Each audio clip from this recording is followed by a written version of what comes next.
ॐ तव कथामृतं तप्तजीवनं कविभिरीरितं कल्मषापहं श्रवणमङ्गलं श्रीमदाततं भुवि गृह्णन्ति ये भूरिदा जनाः। শ্রী শ্রী রামকৃষ্ণ কথামৃত প্রথম ভাগ, পঞ্চদশ খণ্ড, দ্বিতীয় পরিচ্ছেদ। ডাক্তার। ইন্দ্রিয় সংযম করা বড় শক্ত। ঘোড়ার চক্ষের দুদিকে ঠুলি দাও। কোনো কোনো ঘোড়ার চক্ষু একেবারে বন্ধ করতে হয়। শ্রীরামকৃষ্ণ। তার যদি একবার কৃপা হয়, ঈশ্বরের যদি একবার দর্শন লাভ হয়, আত্মার যদি একবার সাক্ষাৎকার হয়, তাহলে আর কোনো ভয় নাই। তখন ছয় রিপু আর কিছু করতে পারবে না। নারদ, প্রহ্লাদ এইসব নিত্যসিদ্ধ মহাপুরুষদের অত করে চক্ষের দুদিকে ঠুলি দিতে হয় না। যে ছেলে নিজে বাপের হাত ধরে মাঠের আলপথে চলছে, সে ছেলে বরং অসাবধান হয়ে বাপের হাত ছেড়ে দিয়ে খানায় পড়তে পারে, কিন্তু বাপ যে ছেলের হাত ধরে সে কখনো খানায় পড়ে না। ডাক্তার। কিন্তু বাপ ছেলের হাত ধরা ভালো নয়। শ্রীরামকৃষ্ণ। তা নয়, মহাপুরুষদের বালক স্বভাব। ঈশ্বরের কাছে তারা সর্বদাই বালক। তাদের অহংকার থাকে না। তাদের সব শক্তি ঈশ্বরের শক্তি, বাপের শক্তি, নিজের কিছুই নয়। এইটি তাদের দৃঢ় বিশ্বাস। ডাক্তার। আগে ঘোড়ার চক্ষের দুই দিকে ঠুলি না দিলে ঘোড়া কি এগুতে চায়? রিপু বশ না হলে কি ঈশ্বরকে পাওয়া যায়? শ্রীরামকৃষ্ণ। তুমি যা বলছো ওকে বিচার পথ বলে, জ্ঞানযোগ বলে। ও পথেও ঈশ্বরকে পাওয়া যায়। জ্ঞানীরা বলে আগে চিত্তশুদ্ধি হওয়া দরকার, আগে সাধন চাই, তবে জ্ঞান হবে। ভক্তিপথেও তাকে পাওয়া যায়। যদি ঈশ্বরের পাদপদ্মে একবার ভক্তি হয়, যদি তার নাম গুণগান করতে ভালো লাগে, তাহলে ইন্দ্রিয় সংযম আর চেষ্টা করে করতে হয় না। রিপুবশ আপনা আপনি হয়ে যায়। যদি কারো পুত্র শোক হয়, সেদিন সে কি আর লোকের সঙ্গে ঝগড়া করতে পারে, না নিমন্ত্রণে গিয়ে খেতে পারে? সে কি লোকের সামনে অহংকার করে বেড়াতে পারে, না সুখ সম্ভোগ করতে পারে? বাদুলে পোকা যদি একবার আলো দেখতে পায়, তাহলে কি সে আর অন্ধকারে থাকে? ডাক্তার সহাস্যে।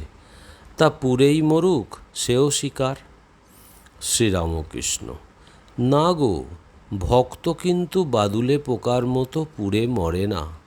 ভক্ত যে আলো দেখে ছুটে যায়, সে যে মনির আলো। মনির আলো খুব উজ্জ্বল বটে, কিন্তু স্নিগ্ধ আর শীতল।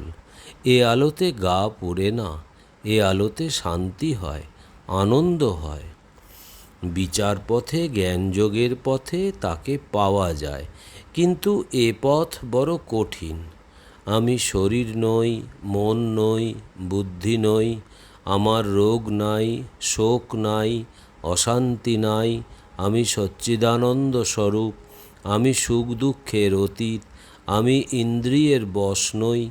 এসব কথা মুখে বলা খুব সোজা, কাজে করা, ধারণা হওয়া বড় কঠিন।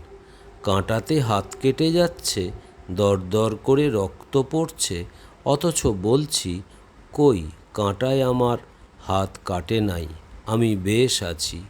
এসব কথা বলা সাজে না। আগে ওই কাঁটাকে জ্ঞানাগ্নিতে পোড়াতে হবে তো। অনেকে মনে করে বই না পড়ে বুঝি জ্ঞান হয় না, বিদ্যা হয় না। কিন্তু পড়ার চেয়ে শোনা ভালো, শোনার চেয়ে দেখা ভালো। কাশীর বিষয়ে পড়া, কাশীর বিষয় শোনা আর কাশী দর্শন অনেক তফাৎ। আবার যারা নিজে শতরঞ্জ খেলে তারা চাল তত বোঝে না, কিন্তু যারা না খেলে উপর চাল বলে দেয় তাদের চাল ওদের চেয়ে অনেকটা ঠিক ঠিক হয়। সংসারী লোক মনে করে আমরা বড় বুদ্ধিমান, কিন্তু তারা বিষয়াসক্ত, নিজে খেলছে, নিজের চাল ঠিক বুঝতে পারে না। কিন্তু সংসার ত্যাগী সাধু লোক বিষয়ে অনাসক্ত, তারা সংসারীদের চেয়ে বুদ্ধিমান, নিজে খেলে না, তাই উপর চাল ঠিক বলে দিতে পারে। ডাক্তার ভক্তদিগের প্রতি, বই পড়লে এ ব্যক্তির পরমহংসদেবের এত জ্ঞান হতো না। ফ্যারাডে কমিউনড উইথ নেচার, প্রকৃতিকে ফ্যারাডে নিজে দর্শন করত, তাই অত সায়েন্টিফিক ট্রুথ ডিসকভার করতে পেরেছিল। বই পড়া বিদ্যে হলে অত হতো না। Mathematical formula only throw the brain into confusion, original ইনকোয়ারির পথে বড় বিঘ্ন এনে দেয়। শ্রীরামকৃষ্ণ ডাক্তারের প্রতি, যখন পঞ্চবটিতে মাটিতে পড়ে পড়ে মাকে ডাকতুম, আমি মাকে বলেছিলাম, মা আমায় দেখিয়ে দাও, কর্মীরা কর্ম করে যা পেয়েছে, যোগীরা যোগ করে যা দেখেছে, জ্ঞানীরা বিচার করে যা জেনেছে, আরও কত কি তা বলবো। আহা, কি অবস্থায় গেছে, ঘুম যায়। এই বলিয়া পরমহংসদেব গান করিয়া বলিতে লাগিলেন, ঘুম ভেঙেছে আর কি ঘুমাই, যোগে জাগে জেগে আছি, এখন যোগ নিদ্রা তোরে দিয়ে মা, ঘুমেরে ঘুম পাড়াইয়েছি।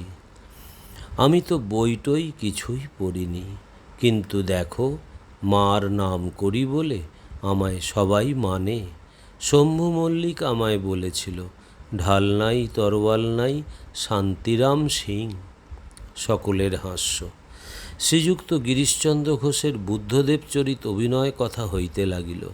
তিনি ডাক্তারকে নিমন্ত্রণ করিয়া ওই অভিনয় দেখাইয়াছিলেন। ডাক্তার উহা দেখিয়া যার পর নাই আনন্দিত হইয়াছিলেন। ডাক্তার গিরিশের প্রতি, তুমি বড় বদ লোক, আমায় কি রোজ থিয়েটারে যেতে হবে? শ্রীরামকৃষ্ণ মাস্টারের প্রতি, কি বলছে আমি বুঝতে পারছি না। মাস্টার, ওর থিয়েটার বড় ভালো লেগেছে। তৃতীয় পরিচ্ছেদ, অবতার কথা প্রসঙ্গে, অবতার ও জীব। শ্রীরামকৃষ্ণ ঈশানের প্রতি, তুমি কিছু বলো না, এ ডাক্তার অবতার মানছে না। ঈশান, আজ্ঞা কি আর বিচার করব, বিচার আর ভালো লাগে না। শ্রীরামকৃষ্ণ বিরক্ত হইয়া, কেন, সঙ্গত কথা বলবে না? ঈশান ডাক্তারের প্রতি, অহংকারের দরুন আমাদের বিশ্বাস কম। কাকভূষণ্ডী রামচন্দ্রকে প্রথমে অবতার বলে মানে নাই, শেষে যখন চন্দ্রলোক দেবলোক কৈলাস ভ্রমণ করে দেখলে যে রামের হাত থেকে কোনোরূপেই নিস্তার নাই, তখন নিজে ধরা দিলে, রামের শরণাগত হলো। রাম তখন তাকে ধরে মুখের ভিতর নিয়ে গিলে ফেললেন। ভূষণ্ডী তখন দেখে যে সে তার গাছে বসে রয়েছে। অহংকার চূর্ণ হলে তবে কাকভূষণ্ডী জানতে পারলে যে রামচন্দ্র দেখতে আমাদের মতো মানুষ বটে, কিন্তু তারই উদরে ব্রহ্মাণ্ড, তারই উদরের ভিতর আকাশ, চন্দ্র, সূর্য, নক্ষত্র, সমুদ্র, পর্বত, জীব জন্তু, গাছ ইত্যাদি। শ্রীরামকৃষ্ণ ডাক্তারের প্রতি, ওইটুকু বুঝা শক্ত। তিনিই সরাট, তিনিই বিরাট, যারই নিত্য তারই লীলা। তিনি মানুষ হতে পারেন না, একথা জোর করে আমরা ক্ষুদ্র বুদ্ধিতে কি বলিতে পারি? আমাদের ক্ষুদ্র বুদ্ধিতে এসব কথা কি ধারণা হতে পারে? 1 সের ঘটিতে কি 4 সের দুধ ধরে? তাই সাধু মহাত্মারা যারা ঈশ্বর লাভ করেছেন তাদের কথা বিশ্বাস করতে হয়। সাধুরা ঈশ্বর চিন্তালয়ে থাকেন, যেমন উকিলরা মকদ্দমালয়ে থাকে। তোমার কাকভূষণ্ডীর কথা কি বিশ্বাস হয়? ডাক্তার, যেটুকু ভালো বিশ্বাস করলুম, ধরা দিলেই চুকে যায়, কোনো গোল থাকে না। রামকে অবতার কেমন করে বলি? প্রথমে দেখো বালিবধ, লুকিয়ে চোরের মতো বান মেরে তাকে মেরে ফেলা হলো। এ তো মানুষের কাজ, ঈশ্বরের নয়। গিরিশ ঘোষ: মহাশয়, এ কাজ ঈশ্বরই পারেন। ডাক্তার: তারপর দেখো সীতাবর্জন। গিরিশ: মহাশয়, এ কাজও ঈশ্বরই পারেন, মানুষ পারে না। ঈশান ডাক্তারের প্রতি: আপনি অবতার মানছেন না কেন? এই বললেন যিনি আকার করেছেন তিনি সাকার, যিনি মন করেছেন তিনি নিরাকার। এই আপনি বললেন ঈশ্বরের কাণ্ড সব হতে পারে। শ্রীরামকৃষ্ণ হাসিতে হাসিতে: ঈশ্বর অবতার হতে পারেন, এ কথা যে ওর সায়েন্সে, ইংরেজি বিজ্ঞান শাস্ত্রে নাই। তবে কেমন করে বিশ্বাস হয়? সকলের হাস্য।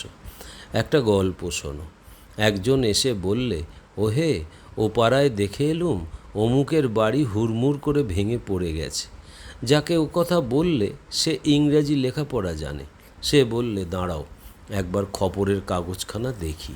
খবরের কাগজ দেখে যে বাড়ি ভাঙার কথা কিছু নাই। তখন সে ব্যক্তি বললে, ওহে, তোমার কথায় আমি বিশ্বাস করি না। কই, বাড়ি ভাঙার কথা তো খবরের কাগজে লেখা নাই, ওসব মিছে কথা। সকলের হাস্য। গিরিশ ডাক্তারের প্রতি: আপনার শ্রীকৃষ্ণকে ঈশ্বর মানতে হবে, আপনাকে মানুষ মানতে দেব না। বলতে হবে ডেমন অর গড, হয় শয়তান নয় ঈশ্বর। শ্রীরামকৃষ্ণ: সরল না হলে ঈশ্বরে চট করে বিশ্বাস হয় না।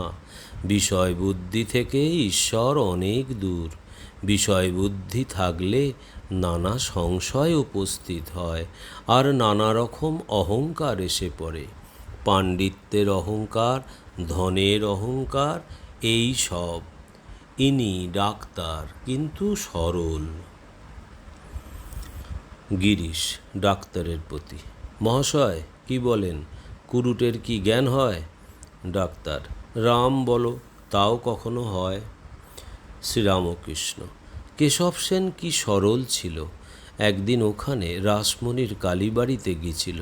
অতিথিশালা দেখে বেলা 4টের সময় বলে, হ্যাঁ গা, অতিথি কাঙালদের কখন খাওয়া হবে?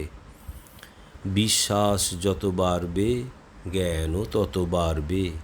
যে গরু বেছে বেছে খায় সে ছিরিক ছিরিক করে দুধ দেয়, আর যে গরু শাক পাতা খোসা ভুসি যা দাও গপ গপ করে খায় সে গরু হুড়ুর করে দুধ দেয়। সকলের হাস্য। বালকের মতো বিশ্বাস না হলে ঈশ্বরকে পাওয়া যায় না। মা বলেছেন, ও তোর দাদা। বালকের অমনি বিশ্বাস যে ও আমার 16 আনা দাদা। মা বলেছেন, জুজু আছে। 16 আনা বিশ্বাস যে ও ঘরে জুজু আছে। এইরূপ বালকের ন্যায় বিশ্বাস দেখলে ঈশ্বরের দয়া হয়।